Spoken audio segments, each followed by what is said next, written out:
everyone, today I demonstrate how to carve maxillary central incisor. First of all, polish the wax because sometimes the block surface is very rough and uneven. Then draw the midline. You just ensure that midline will be in the middle of the block because अगर midline आपका shift हो रहा है मीजियली और distally तो आपका tooth भी मीजियली और डिस्टली शिफ्ट हो जाएंगे जिसके कारण आर्च स्ट्रेट नहीं आएगा आपका.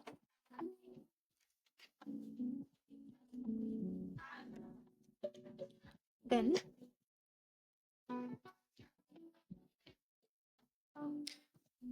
on metallic stick scale, measure 11.5 mm. Cervical incisor length of the crown is 10.5 mm, but we take 11.5, 1 mm extra for margin. जब आप लोग फिनिशिंग पॉलिशिंग करेंगे ना तो वो 1 mm एक्स्ट्रा लेना होता है जिसके कारण आपको सही पड़ेगा.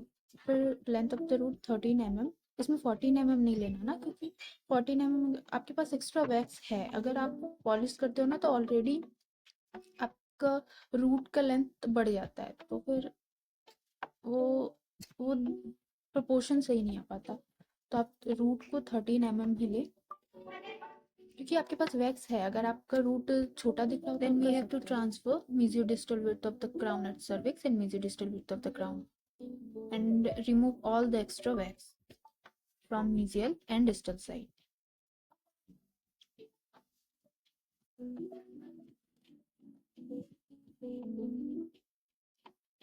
हमने फिर mesiodistal width of the crown at cervix 7 mm नहीं 8 mm लिया है. आपको ना रूट छोड़ के हर में 1 mm एक्स्ट्रा लेके ही चलना है जितना आप मेजरमेंट आपके रूलर्स में दिया हुआ है. And mesiodistal width of the crown is 8.5 mm. मैंने 9.5 mm लिया है.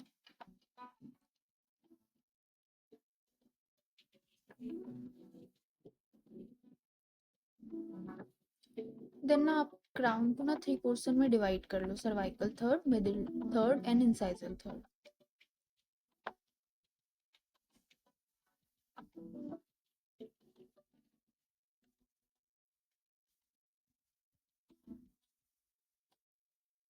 फिर आपने जो मेजरमेंट ट्रांसफर किया था उसको एक लाइन से मिला लो.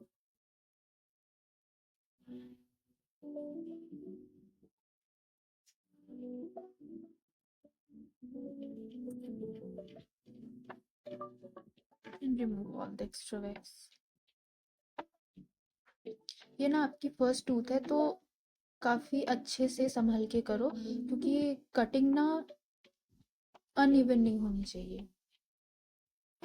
क्योंकि आप कभी जब आप फर्स्ट टाइम कार्वर यूज करते हो ना तो आपको पता नहीं पड़ता कि प्रेशर कितना देना है, कैसे कट करना है, तो काफी अनइवन सा कट करते हो आप. कोई बड़ी बात नहीं है, सीख जाओगे, फर्स्ट टूथ ही है. और आप ना कार्वर के 2 साइड होते हैं ना, एक ब्लंट एंड होते हैं और एक शार्प एंड होते हैं. तो कोशिश करो जहाँ जरूरी नहीं हो अभी आपको शार्प एंड यूज करने की तो मत करो क्योंकि इससे काफी अनइवन सा आपका सरफेस कटेगा. क्योंकि जब आप नए हो तब जब आप 1-2 टूथ कार्व कर लोगे फिर आपको आइडिया पड़ जाएगा कितना प्रेशर यूज करना है, फिर आप सही से करोगे. और काफी आराम आराम से करो, कोई दिक्कत नहीं है, कोई हड़बड़ी नहीं है.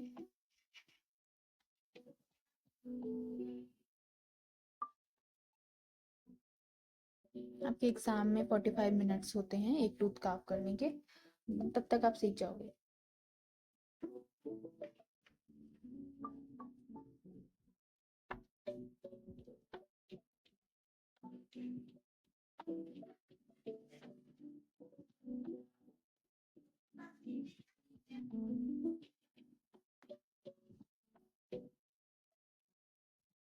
आपकी कटिंग ही इतनी स्मूथ होनी चाहिए कि आपको पॉलिशिंग क्लोथ की ज़रूरत ही ना पड़े. एक्स्ट्रा प्रेशर डालने की कोई ज़रूरत ही नहीं है, कटिंग ही आप काफ़ी स्मूथ करे.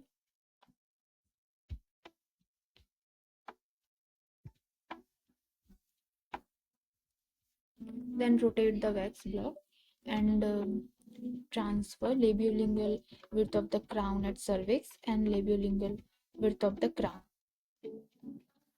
At the incisal edge, we take 2 mm, 1 mm from either side of the midline, then remove all the extra wax.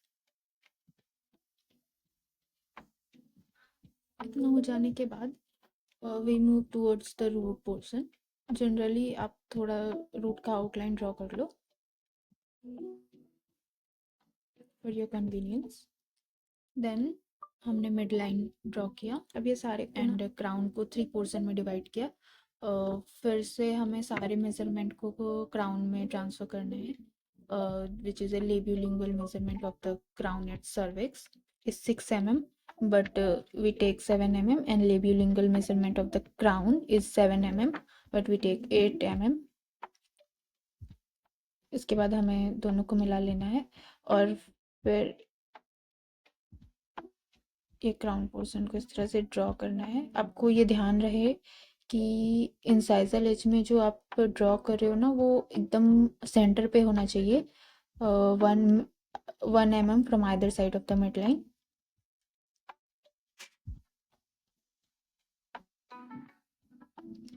Then remove all the extra wax.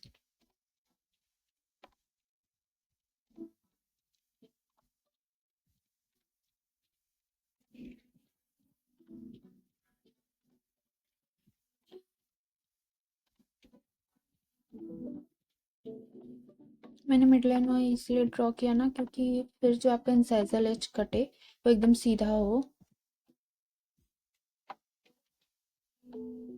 Starting में वो आइडिया नहीं पड़ पाता, तो फिर हमारा मिडलाइन, वो हमारा इंसाइजल एज जो है ना, वो तिरछा भागने लगता है.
It's a very important tooth from exam point of view. ये आपकी यूनिवर्सिटी एग्जाम में आ सकते हैं, एंड कॉलेज एग्जाम्स में तो आते ही है. एग्ज़ाम में आप लोगों को ना 45 मिनट्स ही मिलने वाले हैं कार्विंग के लिए. तब तक में आपको हो जाता है इतना प्रैक्टिस कि आप 45 minute is enough for carving.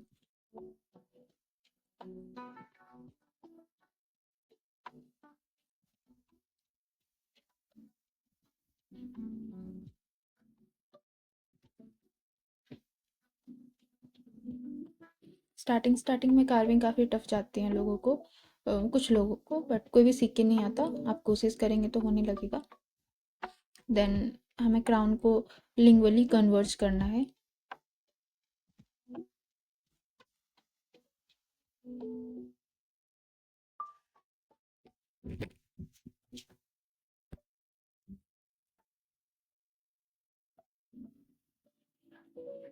Then मैंने general outline of the root mark कर लिया है. वो बस इसलिए कि मेरा हाथ टेढ़ा ना भागे इन इवन कटिंग हो, इसलिए. फिर से रूट पोर्शन के भी सारे वैक्स को रिमूव कर लेंगे.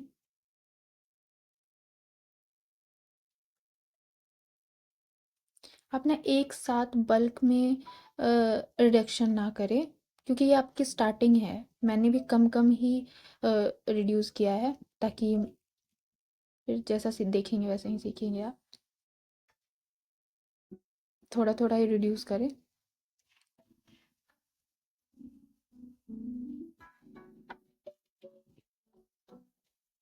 वैक्स ना काफ़ी स्टिक हो रहे थे, पता नहीं क्यों।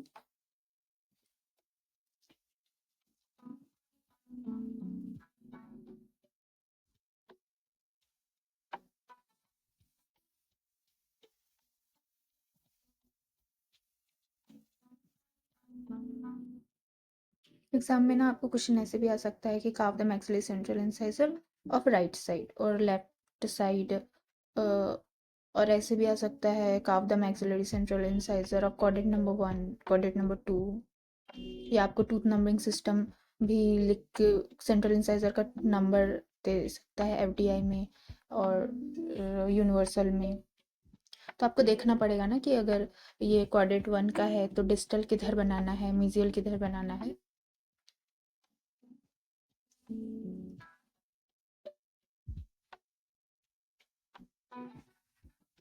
स्पॉटिंग में भी रख सकते हैं मैक्सिलरी सेंट्रल इंसाइजर, कोई भी टूथ रख सकते हैं पर सेंट्रल इंसाइजर भी रख सकते हैं।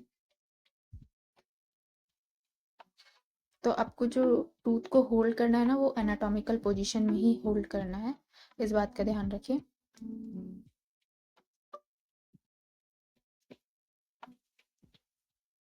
वैक्स ब्लॉक नहीं रखा जाएगा, मतलब कि वैक्स कार्विंग वाला टूथ नहीं रखा जाएगा स्पॉटिंग में। वो एक्सट्रैक्टेड टूथ आती है वो रखी जाएंगी।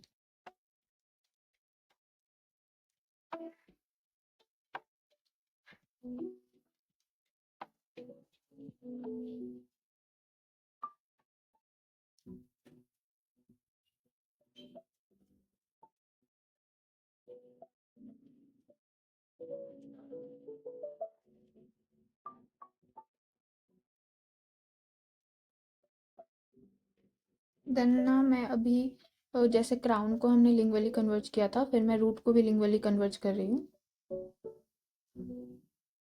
कार्वर को ना हर साइड से चलाना है ताकि वो इवन हो, बट आपको प्रेशर जो है वो थोड़ा लिंगुअली ज़्यादा देना है ताकि क्राउन लिंगुअली कन्वर्ज दिखे। क्राउन ही ओवरऑल पूरा टूथ ऑफ द।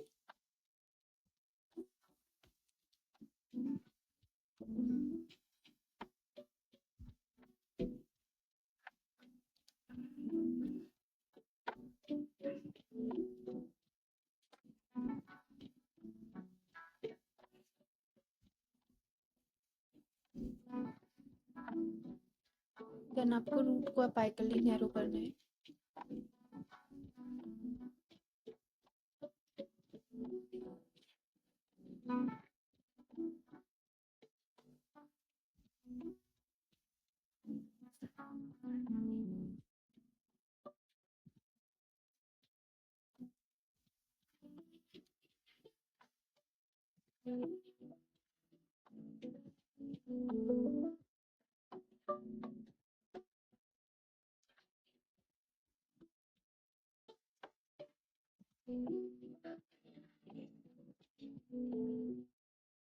ये एक्स्ट्रा पॉलिशिंग के लिए आप हमेशा कार्वर के ब्लंट इनको यूज़ करें अगर आप बिगनर्स हो तो।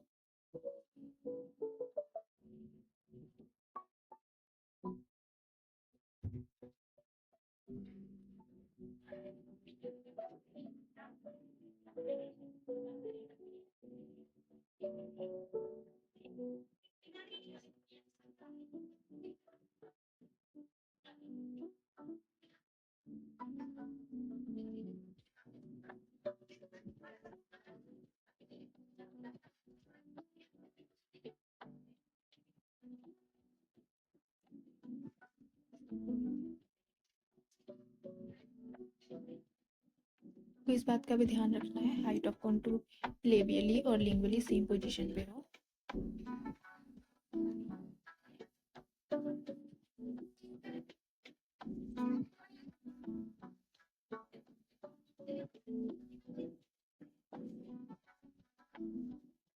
Then we have to mark cervical line.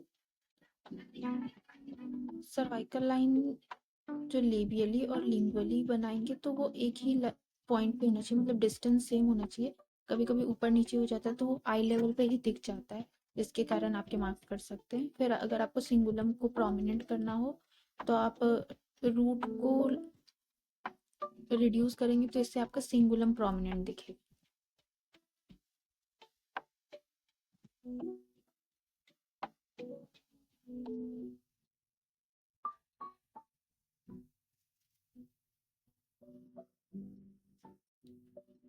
Examiner ना आपके टूथ को एकदम डिवाइडर स्केल से मेज़र नहीं करेगा, पर वो आई लेवल पे दिखना चाहिए। वो आई लेवल पे, क्योंकि इतने सारे स्टूडेंट रहते हैं, सबका मेज़र करना पॉसिबल नहीं हो पाता है, लेकिन वो जो आपके एनाटॉमिकल फीचर्स होते हैं ना, वो लोग इतना देख चुके होते हैं कि वो पता पड़ने लगता है।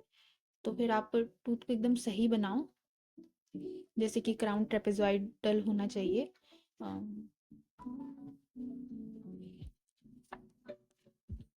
For maxillary anteriors, mesiodistal, sorry, labiolingual width of the crown is greater than mesiodistal width of the crown.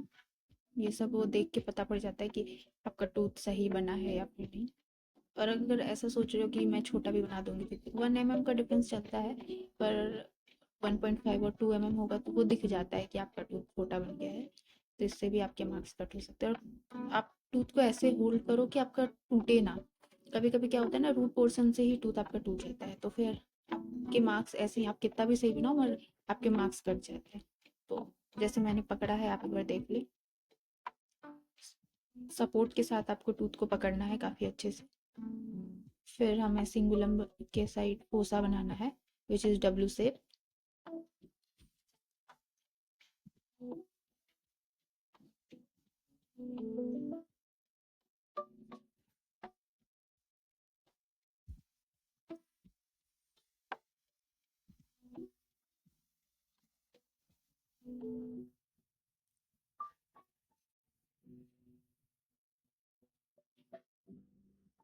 फिर आप थोड़ा स्मूथ कर ले पोसा को, पॉलिश कर ले।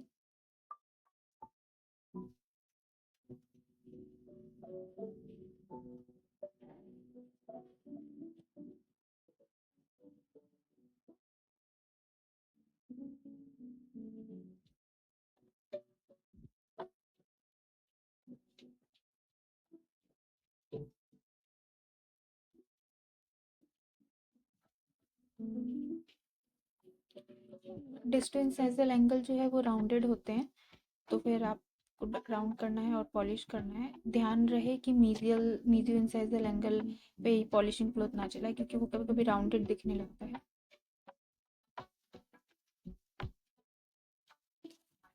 देन आप देख सकते हैं क्राउन को, ये ट्रेपेजॉइडल भी दिख रहा है, डिस्टेंस एंगल राउंडेड भी है।